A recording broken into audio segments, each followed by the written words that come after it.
Bucket. Là, donc la première chose qu'on va faire, c'est de prendre l'outil de sélection rapide et on va essayer de prendre le bois qui est net et l'oiseau.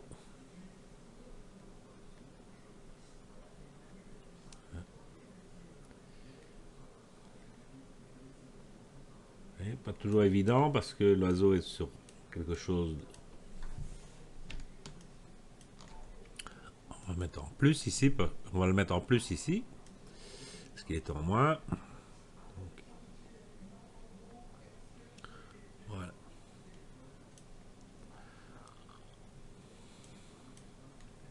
Donc on va passer, donc la première chose qu'on va faire, on va aller dans sélection et masquer pour passer dans les outils. Et donc voilà ce que lui avait fait. Et on va prendre ici l'option outils amélioration des contours. Et on vient repasser sur les contours également pour qu'il améliore son traitement.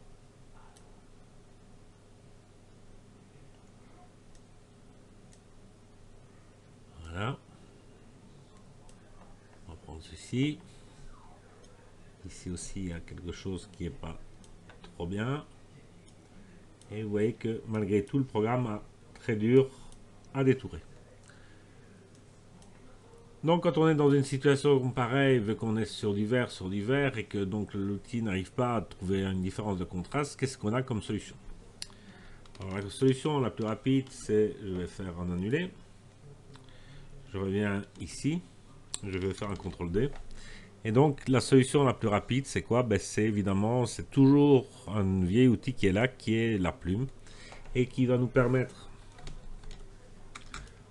si on agrandit assez fort, de venir placer nos outils, nos plumes, et de venir ici détourer de manière assez précise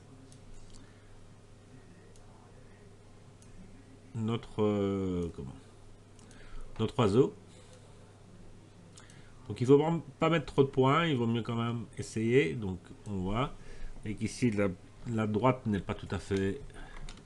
Je vais agrandir pour qu'on le voit encore mieux. La droite n'est pas mieux. J'appuie sur le Alt, je reviens prendre le point ici et je viens toucher ce point-ci pour le recentrer. Je viens toucher le point ici pour essayer de le faire. Alors, quand on a un doute comme ici, ben, il vaut mieux prendre le point qui est ici. Ça ici, il vient l'enlever et on va le remettre un peu à l'intérieur. Donc quand vous avez un doute, il vaut mieux toujours prendre un tout petit peu à l'intérieur que le contraire. Donc, voilà. Voilà, donc ici c'est de trop, on appuie sur le Alt, on revient mettre la droite plus ici à l'intérieur. Ici on va le faire de cette manière. Ici on vient le faire à peu près ici. Alors ici c'est pas bon, donc je vais faire un CTRL-Z.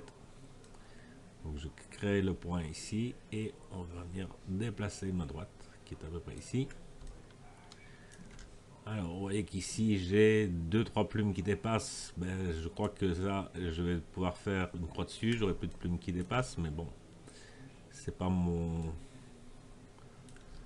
but aujourd'hui, c'est de faire un faux bucket, donc on y va.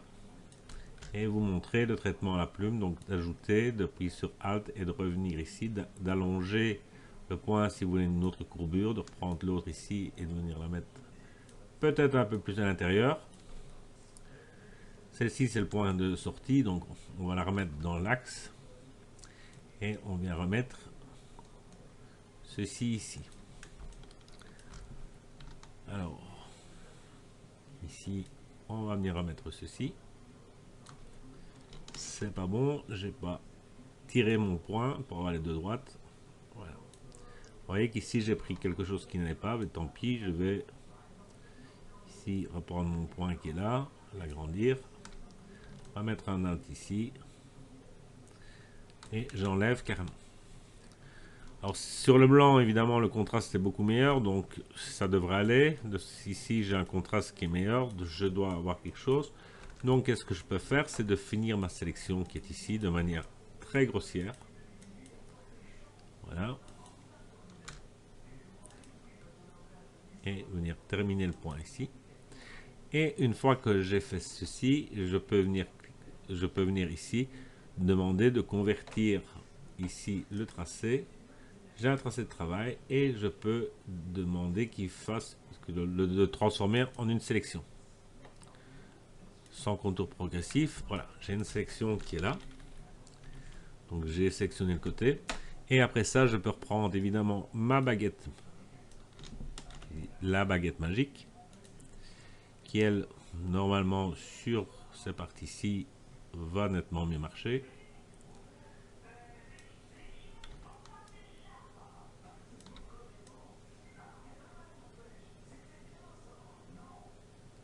Voilà, ça, cette droite-ci. J'ai quelque chose et donc j'ai une section qui est nettement meilleure. Et donc ici, je peux regarder. Vous voyez que j'ai un petit truc blanc qui est là, qui n'est pas toujours très évident. Je vais repasser en sélectionner et masquer et venir lui demander, toujours avec l'outil sélection ici, amélioration des contours, qui viennent reprendre quelques poils ou quelques plumes qui est là. Voilà. Et donc je vais accepter ma sélection de cette manière. Non, je ne vais pas l'accepter, donc je vais ici lui dire que c'est pas bon. Voilà. Donc j'ai une sélection maintenant qui est faite, je fais un OK. Première chose que je vais faire, c'est revenir dans les calques. Je vais faire, donc je vais dans calque, nouveau, calque par copier. Donc j'ai le calque du bas. Et je vais, donc ça c'est une chose, je vais appuyer sur CTRL, venir cliquer dessus pour reprendre une sélection. Je vais faire intervertir la sélection, sélection intervertir. Et donc là, je refais un nouveau calque et je fais un calque toujours par copier. Donc, CTRL-Z. Je reviens, je me replace sur celui-ci en bas. Et je vais faire un calque, nouveau, calque par copier. Donc si je supprime ceci et ceci, voilà ce qu'on a. Alors pour pouvoir faire un flou, il faut absolument prendre l'outil tampon et tout autour de ce qu'on a ici, il faut venir. Donc on peut venir sur un nouveau calque, venir, on clique ici et venir remplir.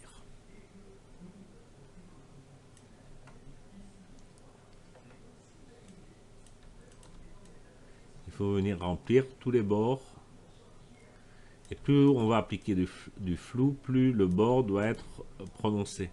Si on ne fait pas ça, si on applique le flou directement sur avec le perroquet, juste en détourant, on va prendre des poils du perroquet dans le flou.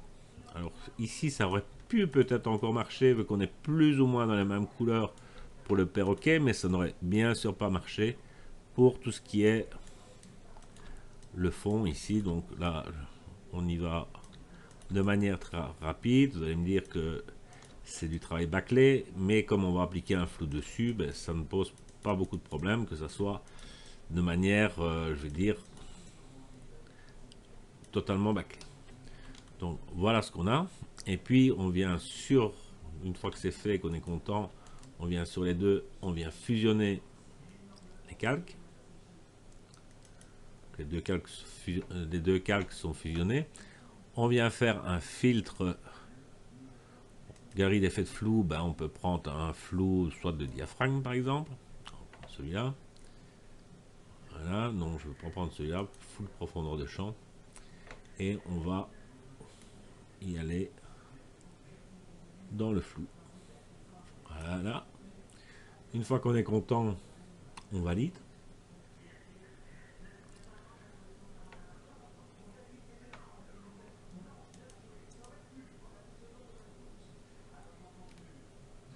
Alors, le bruit, je n'en mets pas.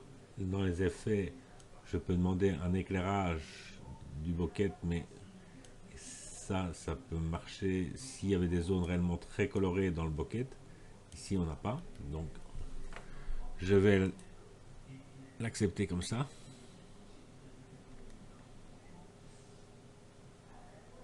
Et je viens remettre mon oiseau devant. Alors une fois qu'on a le calque avec le flou, rien ne vous empêche en dessous de, évidemment, de définir son opacité. Alors vous voyez que ça ne marche pas parce que je n'ai pas coché ici, mais si je coche ici, qu'on diminue son opacité, on peut régler l'intensité du flou et de l'oiseau. Donc si on veut voir un peu le résultat, on va venir mettre tout ça dans un groupe. Je dis un groupe. Et donc, voilà ce que ça permet de faire. Donc on peut de cette manière, si on est dans un zoo ou ici dans une volière, essayer de limiter donc les effets des fils, etc. sur un oiseau.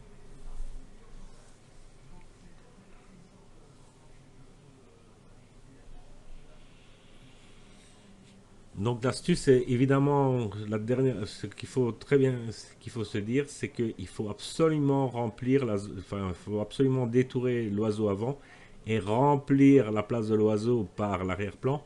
Comme ça, quand on applique le flou, ben, ce n'est pas le, comment je veux dire, l'oiseau qui est mis dans le flou.